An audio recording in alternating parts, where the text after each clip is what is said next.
పక్కన ఈరోజు అక్క ఉంది. ఈ అక్క మత్స్యకార కుటుంబాలకు సంబంధించిన చనిపోయిన నా సోదరుడి భార్య. ఈ అక్క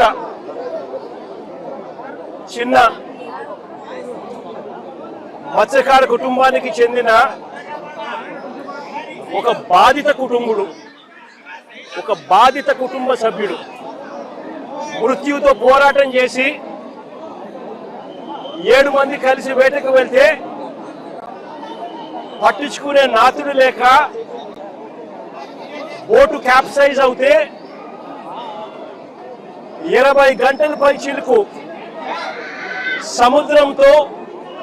సముద్రంలో యుద్ధం చేసి మిగిలిన 6 మంది చనిపోతే కేవలం ఒకే ఒకడు బాధితుడు, ఒకడు మాత్రం బతికినాడు. చిన్న ఇంకొక అక్క ఇంకొక బాధితురాలకు సంబంధించి ఇంకొక బాధితుడికి సంబంధించిన భార్య. అపెదమ్మా వీళ్ళందరూ ఈరోజు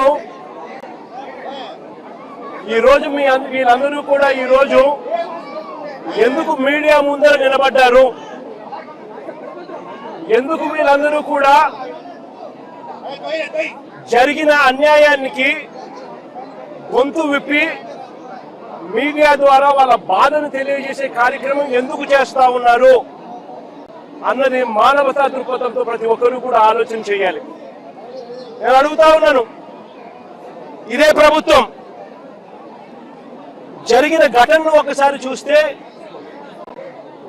జరిగిన విషయాలను ఒకసారి గమనిస్తే అసలు ప్రభుత్వం అన్నది ఎంత అన్యాయంగా బిహేవ్ చేసింది, మానవత్వం అన్నది లేకుండా ఎలా బిహేవ్ చేసింది అన్నదానికి ఈ ఉదాహరణ ఒక అద్దం పడుతుంది.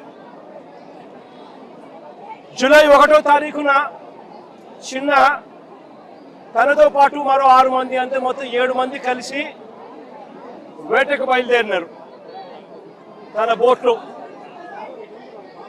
వేట కూడా బోటు క్యాప్సైజ్ అయ్యే ప్రదేశం వచ్చేసరికి కేవలం 10 మైళ్ళు విశాఖపట్నం గంగవరం పోర్టు నుంచి, విశాఖపట్నం పోర్టు గంగవరం పోర్టు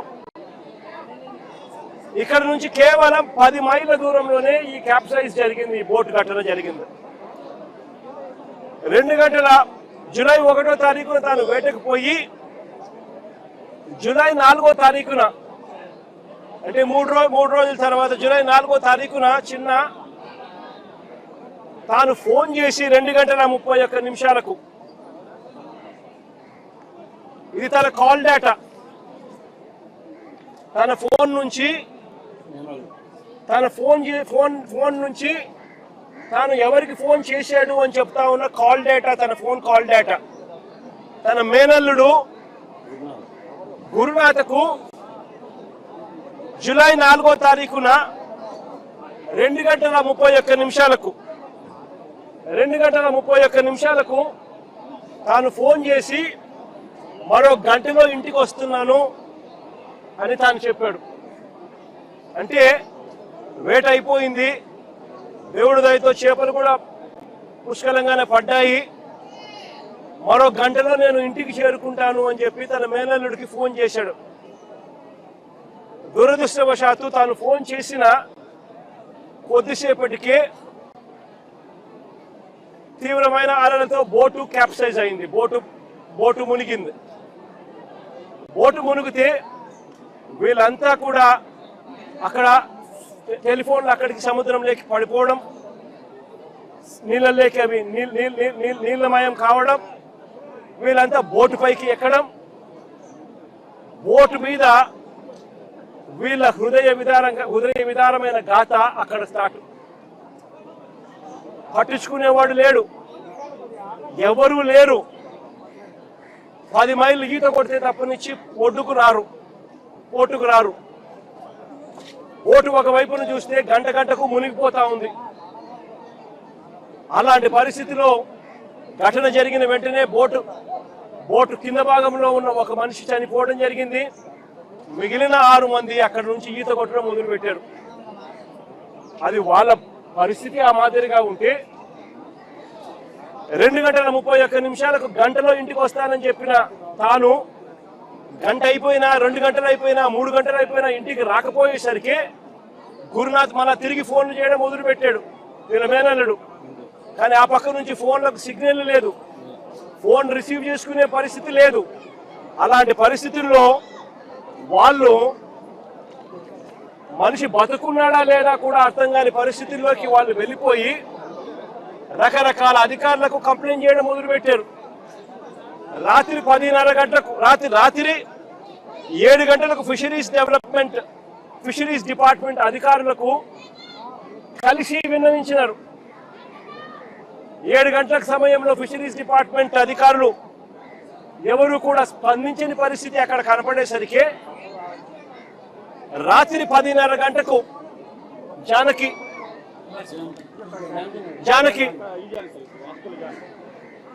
జానకి కలెక్టర్లకు, సిఐకి, కలెక్టర్కి, మెరైన్ సిఐకి ఇద్దరికి కూడా తాను మెసేజ్ పెట్టాడు.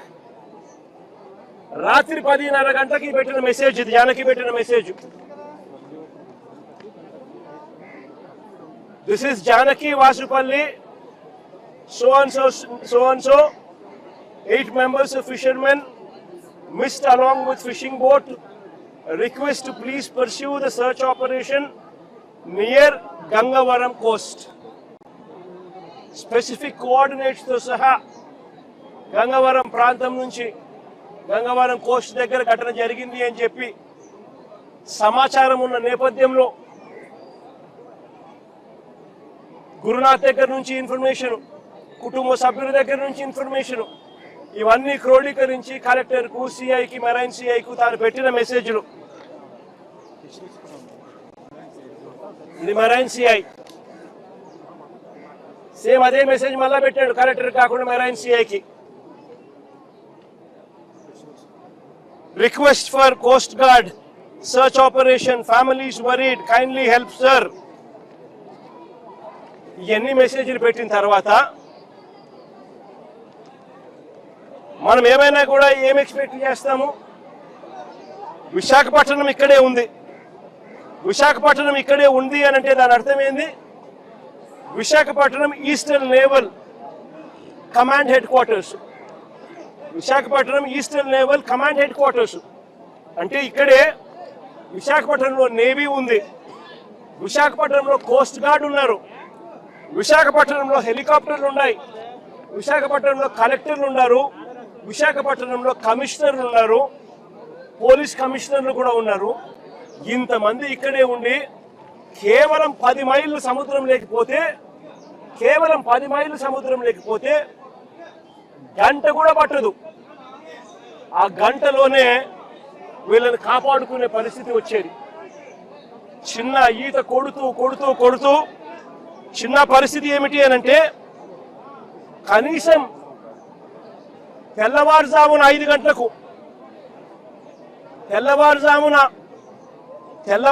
అంటే 5వ తారీఖున 4వ తారీఖున ఘటన జరిగితే 4వ తారీఖున సుమారుగా 2:30-3 మధ్యాహ్నం పూట బోట్ క్యాప్సైజ్ అయితే అక్కడ నుంచి మరుసటి రోజు తెల్లారు జూలై 5వ తారీఖున తెల్లవారుజామున కనీసం 7 గంటల కన్నా పొద్దున్నే కనీసం మనుషులు వస్తే, కోస్ట్ గార్డ్ వచ్చిందంటే కూడా కనీసం 5-6 మంది బతికిందురు అని చెప్పి చిన్న చెప్తా ఉన్నాడు.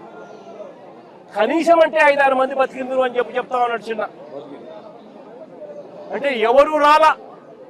చివరికి చిన్న ఒక చైనీస్ బోటుకు దేవుడి దయతో కనీసం చైనీస్ బోటు కనీసం చూసి తనని కనీసం పికప్ చేసుకున్నారు. తెల్లవారుజా పొద్దున 5వ తారీఖు పొద్దున 8:30 గంటలకు 5వ తారీఖున పొద్దున 8:30 గంటలకు పికప్ చేసుకుని మిగతా వాళ్ళు ఎవరు కూడా బతకలేదు. అది చిన్న పరిస్థితి. ఇక్కడ చూస్తే స్పందించాల్సిన కలెక్టరు, స్పందించాల్సిన ప్రభుత్వము, స్పందించాల్సిన పోలీస్ డిపార్ట్మెంటు ఎవరు కూడా స్పందించలేదు, ఎవరు కూడా కోఆర్డినేట్ చేయలేదు, ఏ ప్రభుత్వము స్పందించలేదు, ప్రభుత్వంలో ఏ పెద్దలు స్పందించలేదు. మరోవైపున ఆశ్చర్యకరమైన విషయం ఏమిటి అంటే, తప్పు జరిగింది అని ఒప్పుకుంటే ఎక్కడ వీళ్లకు గవర్నమెంట్ తప్పు జరిగింది అని ఒప్పుకున్నట్టు అవుతుందేమో అని చెప్పి ఏకంగా 3 మెంబర్ కమిటీ రిపోర్ట్ ఒక సిట్ వేసినారు. ఆ సిట్ ఒక 3 మెంబర్ కమిటీ సిట్ రిపోర్ట్ వేసినారు. ఆ సిట్ రిపోర్ట్ లో దొంగ మాటలు ఈ 3 member committee finding report, 3 member committee fact finding report. ఇది ఒకసారి చూడండి. ఈ రిపోర్ట్ చూస్తే ఇందులో వీళ్ళు రాసిన మాటలు ఏమిటో తెలుసా? The families of the crew received information about the incident in the early hours of 5th July 2026 at around 5 AM. అంటే తెల్లవారుజామున వరకు కుటుంబ సభ్యులకి ఇన్ఫర్మేషనే రాలేదు. ఆ తర్వాతనే వాళ్ళ ఇన్ఫర్మేషన్ మాకు చెప్పినారు అని చెప్పుకొస్తా ఉన్నారు. అంటే పగలే ఒక తప్పు నువ్వు చేసి నువ్వు గన సరైన సమయంలో స్పందించి ఉంటే వీళ్ళందరూ బతుకుండే వాళ్ళని తెలిసి స్పందించకపోవడం నీ తప్పు అయితే, ఆ తప్పును కవర్ చేసుకునే దానికి మీ 3 మెంబర్ ఫ్యాక్ట్ ఫైండింగ్ కమిటీలో ఇలా తప్పుడు రిపోర్ట్లు రాస్తా ఉన్నారు అని అంటే, అసలు ఈ ప్రభుత్వం అన్నది నిజంగా మానవత్వం ఉందా ఈ ప్రభుత్వానికి అని నేను అడుగుతా ఉన్నా. ఇంకా ఆశ్చర్యకరమైన విషయం ఏమిటో తెలుసా? ఇంకా ఆశ్చర్యకరమైన విషయం ఏమిటి అని అంటే, ఈ ప్రభుత్వంలో ఇన్సిడెంట్ జరిగింది, కనీసము ఒక్కరంటే ఒక్కరు కూడా కనీసం ఇంటికి కూడా రాల. ఆశ్చర్యం కలిగించే విషయం ఏమిటంటే, ముఖ్యమంత్రి పట్టించుకోరు, డిసాస్టర్ మేనేజ్మెంట్ చూసే హోంమంత్రి గారు కనీసం ఈ జిల్లావాసే ఆవిడ కూడా కనీసము రాను కూడా రాలా.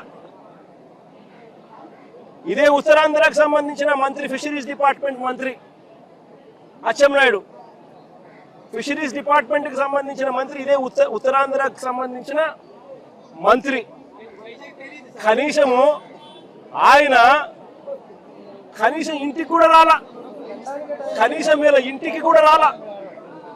పైగా ఏమంటారు తెలుసా? వీడియో కాల్ చేశారట. వీడియో కాల్లో వీళ్ళ కుటుంబాలను వాళ్ళు పరామర్శించారు అని చెప్పి అనితమ్మ అంటుంది. హోంమంత్రి, డిసాస్టర్ మేనేజ్మెంట్ చూసే మంత్రి అనితమ్మ గారు వీడియో కాల్లో పరామర్శించినామని చెప్తారు. ఒకరంటే ఒకరు కనీసము బాధ్యత గల స్థానంలో ఉన్న వ్యక్తులు, ఫిషరీస్ డిపార్ట్మెంట్ మంత్రి కానీ, డిసాస్టర్ మేనేజ్మెంట్ మంత్రి కానీ, ముఖ్యమంత్రి కానీ కనీసం ఎవరంటే ఒకరు పట్టించుకున్న పరిస్థితి లేదు. కనీసం వీళ్ళ ఇళ్ల కాడికి వచ్చి వీళ్ళను ఓదార్చి, తప్పు జరిగిందమ్మా, ప్రభుత్వం తప్పు చేసేది, కలెక్టర్ స్పందించలేదు, అది మా తప్పే, సిఏ పోలీస్ డిపార్ట్మెంట్ స్పందించలేదు, అది మా తప్పే, దానికి క్షమాపణ చెప్తా ఉన్నామమ్మా, మీకు కనీసం మనిషిని తీసుకొని రాలేకపోయినా కూడా కనీసం మీ కుటుంబానికి తోడుగా మేము ఉంటామమ్మా అని చెప్పి కనీసం 4 మాటలు మాట్లాడలేకపోయారు ఈ మంత్రులు. ఈ ముఖ్యమంత్రి గారు కనీసం ఆ మంత్రులను పంపించేనా కానీ కనీసం ఆ మాటలైనా చెప్పించలేకపోయాడు. ఇది ఈరోజు రాష్ట్రంలో జరుగుతూ ఉన్న పరిస్థితి. నేను అడుగుతా ఉన్నా, ఒక ఘటన జరిగి నువ్వు స్పందించి ఉండింటే, రాత్రికి రాత్రి నువ్వు కానీ రియాక్ట్ అయ్యింటే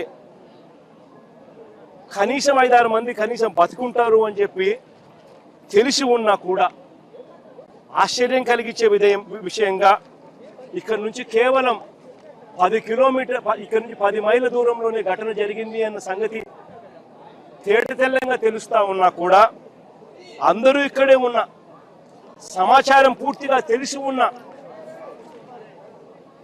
స్పందన లేక ప్రాణ నష్టం జరిగితే వీళ్ళు స్పందించింది ఏమిటో తెలుసా? వీళ్ళు ఇచ్చేది ఏం తెలుసా?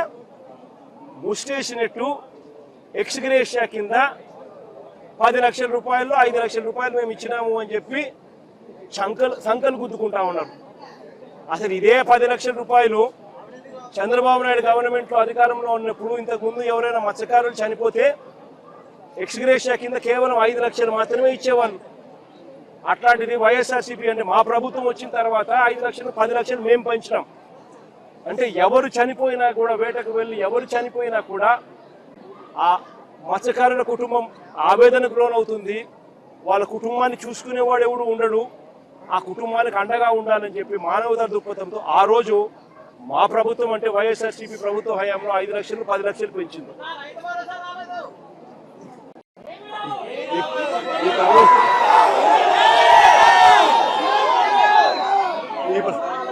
ఈ ప్రభుత్వంలో ఏమీ రాదు, అది పక్కన పెడితే ఆ 10 లక్షలు ఏదైతే అప్పట్లో గత ప్రభుత్వంలో మేము అనౌన్స్ మేము ఏదైతే ఇంప్లిమెంట్ చేసినామో, మామూలుగా ఏ తప్పు జరగకపోయినా కూడా, ప్రభుత్వం ఏ తప్పు చేయకపోయినా కూడా, నార్మల్ సర్కమ్స్టాన్సెస్ లో ఏదైనా దుర్ఘటన జరిగితే ఆ 10 లక్షల రూపాయలు ఇచ్చే పరిస్థితి.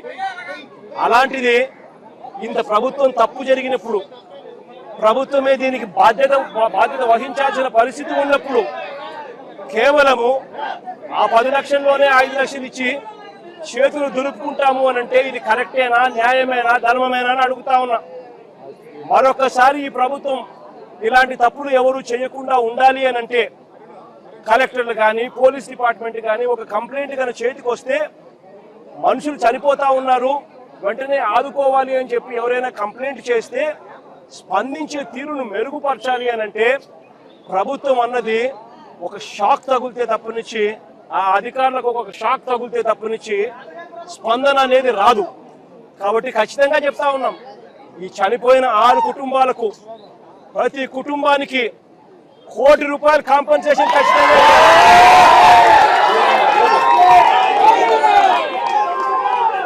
చిన్న బాధిత కుటుంబంతో కలిపి 7 మందికి ఖచ్చితంగా ₹1 కోటి ప్రతి ఒక్కరికి ఇచ్చే కార్యక్రమం జరగాల. ఇదే కాదు ఖచ్చితంగా బోటు కూడా, కొత్త బోటు కూడా, వీళ్ళు ఏదైతే బోటు పోగొట్టుకున్నారో కొత్త బోటు కూడా తీపిచ్చాల. కనీసం ఈ మాదిరిగా ప్రభుత్వం అన్నది షాక్ తగిలితే తప్పనిచ్చి, కనీసం రేపు పొద్దున అధికారులు అనే వాళ్ళు ఎవరైనా కూడా ఏదైనా కంప్లైంట్ వస్తే ఇంత సివియర్ గా రామిఫికేషన్స్ ఉంటాయి, ఇంత సివియర్ గా పెనాల్టీస్ ఉంటాయి. కాబట్టి ఖచ్చితంగా ప్రభుత్వం తప్పిదం అనేది ఉండకూడదు అని జాగ్రత్తలు పడతారు. ఎవరైనా కూడా కంప్లైంట్ ఇస్తే వెంటనే పరిగెత్తి వాళ్ళకి సహాయం చేసే కార్యక్రమం జరుగుతుంది. ప్రభుత్వం అన్నది రోల్ మోడల్ గా ఉండాలి. ప్రభుత్వం అన్నది తప్పు చేసే ప్రభుత్వంగా ఉండకూడదు. కాబట్టి ఇలాంటి ఖచ్చితమైన కాంపెన్సేషన్స్ ఖచ్చితంగా ఇవ్వాలని ఈ రాష్ట్ర ప్రభుత్వాన్ని గట్టిగా డిమాండ్ చేస్తా ఉన్నా. నేను ఇంకొకటి కూడా చెప్తా ఉన్నా, ఈ ప్రభుత్వం కనీసం వీళ్ళని చూడడానికి ఇంటికి కూడా రాలా. కనీసం ఆమె కూడా మానవత్వం కూడా లేని ఈ ప్రభుత్వం. నేను ఇలా ఈ కుటుంబ సభ్యులకు అందరికీ కూడా ఒకటే చెప్తా ఉన్నా, ఈ చెల్లికి చెప్తా ఉన్నాను, ఈ తల్లికి చెప్తా ఉన్నాను, చిన్నకు చెప్తా ఉన్నాను, ఈ ప్రభుత్వము స్పందించకపోయినా కూడా ఎవరు భయపడకండి, బాధపడకండి. కళ్ళు మూసుకొని కళ్ళు తెరిచేసరికి 3 ఏళ్ళు అయిపోతాయి. ఆ తర్వాత మన ప్రభుత్వం వస్తుంది. మన ప్రభుత్వం వచ్చిన 1 నెలలోపే ఈ ప్రభుత్వం ఇవ్వకపోయినా జగనన్న ప్రభుత్వం ఈ కుటుంబాలకు తోడుగా ఉండి 1 నెలలోపే మేలు చేస్తున్నాను.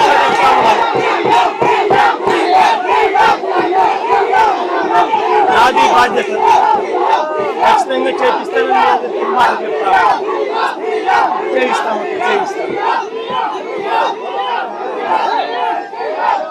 ఈ రాష్ట్ర ప్రభుత్వం నిజంగా ఎంత దారుణంగా ఉంది అనంటే, నిజంగా ఈ రాష్ట్ర ప్రభుత్వం ఎంత దారుణంగా స్పందిస్తా ఉంది అనంటే నేను కొన్ని ఉదాహరణలు చెప్తాను. ఒకసారి గత ప్రభుత్వానికి అంటే వైఎస్ఆర్సీపీ ప్రభుత్వంలో ఇలాంటి ఘటనలు జరిగినప్పుడు గతంలో వైఎస్ఆర్సీపీ ప్రభుత్వం ఎలా పలికింది, ఇప్పుడు చంద్రబాబు నాయుడు గారి ప్రభుత్వం ఎలా పలుకుతా ఉంది అని ప్రతి మత్స్యకార సోదరుడు, ప్రతి మత్స్యకార కుటుంబం, ప్రతి పేదవాడు కూడా ఆలోచన చేయాలి. 2023 నవంబర్లో విశాఖ ఫిషింగ్ హార్బర్ లో అగ్ని ప్రమాదం జరిగినప్పుడు 49 బోట్లు ఇక్కడే విశాఖపట్నంలోనే కాలిపోతే పలికింది ఎవరో తెలుసా? మీ జగనన్న ప్రభుత్వం. ఏకంగా వెంటనే 80% ఆ బోటు విలువలో 80% విలువ కట్టి 7,11,00,000 రూపాయలు వెంటనే వాళ్ళకి రిలీజ్ చేసినాం ఆ రోజు 2023 నవంబర్లో. ఇది ఒకటే కాకుండా సుమారుగా 400 మంది మత్స్యకార కార్మికులకు, హమాలీలకు, చిన్న వ్యాపారులకు అదే ఘటనలో ఒక్కొక్కరికి 10,000 రూపాయలు చొప్పున 400 మంది మత్స్యకార కుటుంబాలకు కూడా ఈ మాదిరిగానే మేలు అదే రోజే జరిగింది. ఇదొకటే కాకుండా వైఎస్ఆర్సీపీ ప్రభుత్వంలో ప్రతి సందర్భంలోనూ కూడా మానవతా దృక్పథంతో పలికిన పరిస్థితులే కనిపిస్తాయి. 2018లో నా పాదయాత్ర జరుగుతూ ఉన్నప్పుడు 22 మంది మత్స్యకారులు పాకిస్తాన్లో నిర్బంధించారు. నా పాదయాత్ర జరిగేటప్పుడు ఆ 22 మంది మత్స్యకార కుటుంబాలకు సంబంధించిన అక్క చెల్లెమ్మలు నా దగ్గరకు వచ్చి, అన్న పాకిస్తాన్లో మా మొగుళ్ళందరూ కూడా ఇరుక్కొని పోయినారన్న, వేటకు పోయిన పరిస్థితుల్లో పాకిస్తాన్ జైళ్లలో ఈరోజు నలుగుతా ఉన్నారన్న అని చెప్పి ఆ కుటుంబ సభ్యులు నాకు చెప్తే 2018లో జరిగితే ఇది పాదయాత్ర జరుగుతూ ఉన్నప్పుడు నేను అక్క చెల్లెమ్మలకు మాటిచ్చిన, మన ప్రభుత్వం అధికారంలోకి వచ్చిన తర్వాత మీ వాళ్ళను ఖచ్చితంగా తీసుకొని వస్తాము అని చెప్పి. అధికారంలోకి వచ్చిన తర్వాత కేంద్ర ప్రభుత్వంతో మనం దౌత్యం జరిపించి 2020 జనవరి 5వ తారీఖున ఆ 22 మంది మత్స్యకారులను అక్కడి నుంచి విడుదల చేయించి రాష్ట్ర ప్రభుత్వం మళ్ళీ ఇక్కడికి తీసుకొచ్చింది.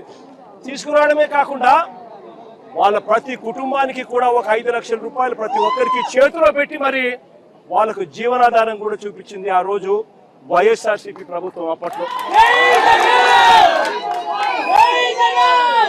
మళ్ళీ 2019లో మళ్ళీ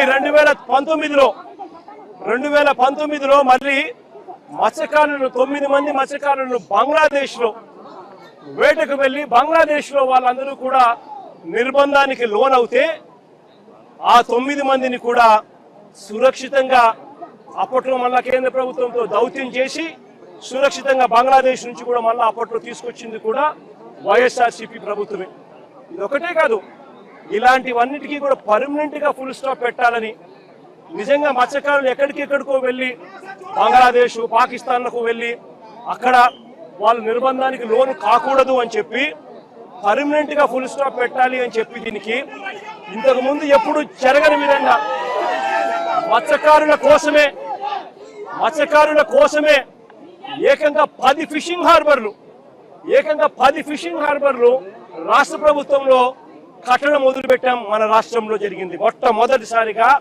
మత్స్యకారులు ఎక్కడికెక్కడికో వెళ్లాల్సిన అవసరం లేకుండా మన రాష్ట్రంలోనే వాళ్ళకు జీవనోపాధి ఉండాలి అని చెప్పి వాళ్ళ కోసమే ఫిషింగ్ హార్బర్లు ఏకంగా 10 ఫిషింగ్ హార్బర్లు ఏకంగా స్టార్ట్ చేసినాం.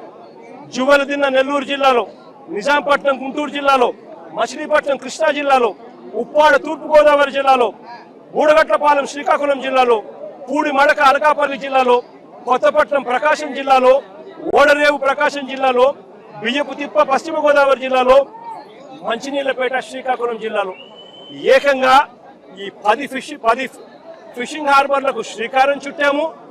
వేగంగా పనులు కూడా చేయించడం మొదలుపెట్టాం.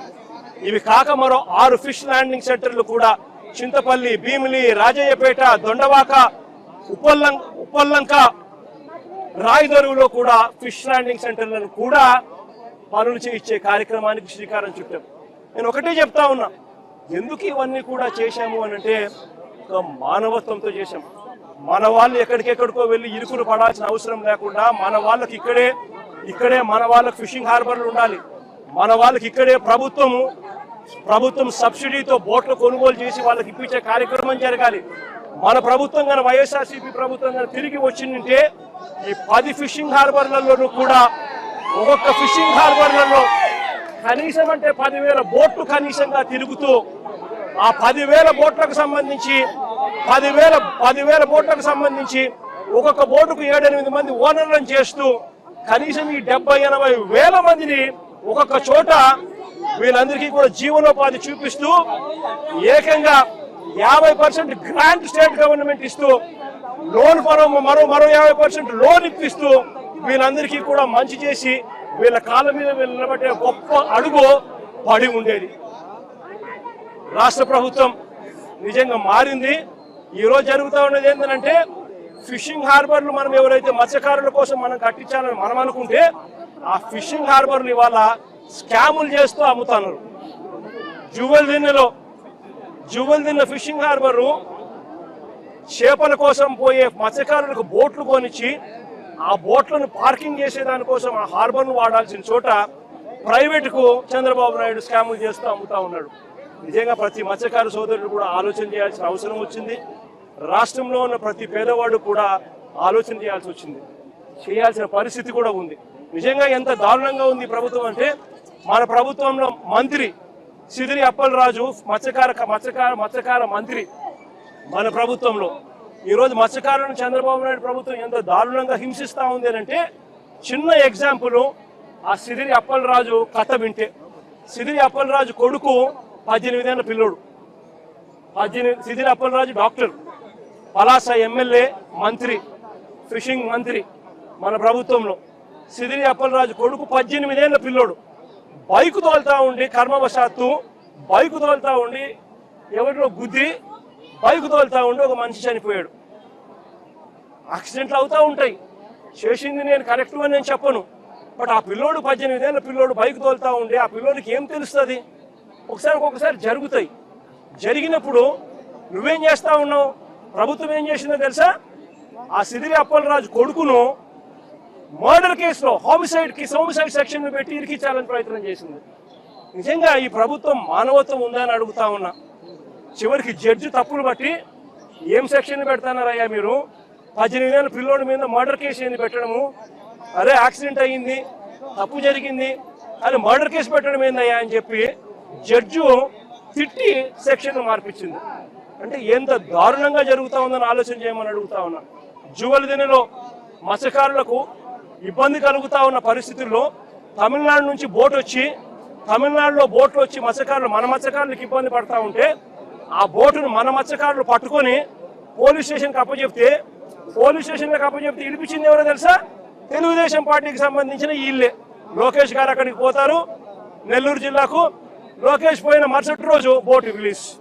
బోటు కూడా ఏంది, స్టేషన్లో పెట్టిన బంగారం మాదిరి బోటును స్టేషన్కి అప్పచెప్తే స్టేషన్లో పెట్టిన బంగారం దొంగతనం అయిపోయినట్టుగా బోటు దొంగతనం అయిపోతుంది. దానికి కారణం ఎవరంటే లోకేష్తో పాటు ఇంకొక తెలుగుదేశం పార్టీకి సంబంధించిన ఇంకొక ఎంపీ, రాజ్యసభ ఎంపీ. అంటే మత్స్యకారులు అంటే ఎంత విలువ లేకుండా ఉంది అనేది ఆలోచన చేయాల్సిన అవసరం కూడా ఉంది. ఈరోజు రాష్ట్రంలో నిజంగా ప్రతి పరిస్థితి కూడా ఇదే మాదిరిగానే ఉంది. రాష్ట్రంలో ఈరోజు పిల్లలు సంతోషంగా లేరు. ఫీజు రీయింబర్స్మెంట్ అందడం లేదు. ఈరోజు ఫీజు రీయింబర్స్మెంట్ అందడం లేదు. స్కూళ్ళు అన్యాయంగా తయారైపోయాయి. కనీసం గోరు ముద్ద కూడా సరిగ్గా ఇవ్వని పరిస్థితి. పిల్లలకు కనీసం బ్యాగులు బూట్లు పుస్తకాలు కూడా సరిగ్గా ఇవ్వని పరిస్థితిలో ఈరోజు స్కూళ్ళు జరుగుతూ ఉన్నాయి. ఆరోగ్యశ్రీ అనేది పూర్తిగా దారుణమైన పరిస్థితికి వెళ్ళిపోయింది. పేదవాడికి వైద్యం అందక ఈరోజు అప్పులు పాలవుతా ఉన్నా కూడా ఈ ప్రభుత్వం పట్టించుకునే పరిస్థితి లేదు. ఈరోజు రైతు అనేవాడు ఏ పంటకు గిట్టుబాటు ధరక రోడ్డెక్కే పరిస్థితిలో ఇవాళ రైతు అనేవాడు ఉన్నాడు. ఉచిత పంటల బీమా ఎగిరిపోయింది, ఆర్బీకేలు ఎగిరిపోయినాయి. రైతులకు అన్ని రకాలుగా రోడ్డెక్కుతా ఉన్న పరిస్థితి. సూపర్ 6లు సూపర్ 7లు అని చెప్పి ఎన్నికలప్పుడు బాండ్లు ఇచ్చినారు. ప్రతి ఇంటికి వచ్చి సంతకాలు పెట్టి బాండ్లు ఇచ్చినారు.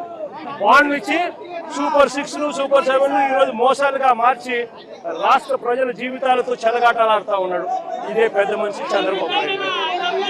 అన్ని రకాలుగా తోడు మేము ఉంటామా. పార్టీ తరపు నుంచి కూడా మీ అందరికీ కూడా మనం చేయగలిగిన సహాయం అంతా కూడా చేస్తామమ్మా. అది ఎక్కువ చేయలేకపోయినా కూడా ఖచ్చితంగా చేసే కార్యక్రమం మ్యాక్సిమం ఎంతైతే మాట్లాడుకొని అందరం కూడా మాట్లాడుకొని పార్టీ తరపు నుంచి మ్యాక్సిమం నీకు అందించే సహాయం కూడా చేస్తాం.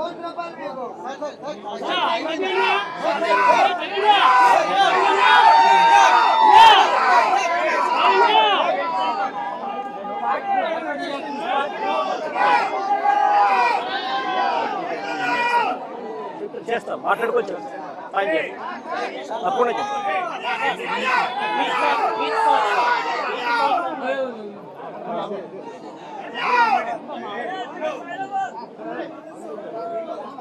ఈరోజు 4 మాటలు ఇంగ్లీష్లో కూడా మాట్లాడుతూ ఇంగ్లీష్ మీడియా కూడా కాస్తో కూస్తో చెప్పే కార్యక్రమం చేస్తాం. The incident which took place in Andhra Pradesh is the most inhumanitarian incident. An incident which took place where 6 fishermen families have lost their lives while they were in the sea, in spite of repeated messages which were put forth to the officials of the government, yet there was no response. And due to this fact, because these people took so many hours to even look into the matter, forget about response. The incident took place just 10 miles away from Visakhapatnam, from Gangavaram port. In Vizag you have Coast Guard, you have Navy, you have the collector, you have the commissioner, you have the entire government here. Yet, in fact, Vizag is also Eastern headquarters of Eastern Naval Command. In spite of that, because the government did not respond on time, this delayed incident in response took the lives of 6 families of fishermen. Had the government responded on time when the messages were received at 10:30 itself that day night, at least had they responded and sent somebody there, at least these 6 families would have come back alive. The government did not respond. In fact, even the next day also the government did not respond. And finally it ended up with 6 people who passed away because of lack of response from the government. The worst part is not a single minister came to their house to even console them. This is even more devastating and inhumanitarian. All this put together, we demand Chandrababu's government to respond, to take blame, to apologize, and to give compensation what has been demanded for. Failure to do so, we will ensure that when we come back, we will give whatever has been promised, whatever has been demanded by us today when our government comes.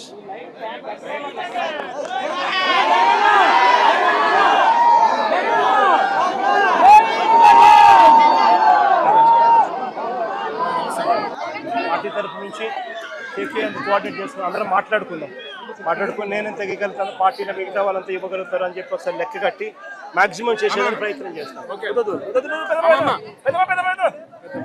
పెద్దలు కలుపుతాం maximum ఎంత చేయగలుగుతాం అనేది రేపు అన్నాడు.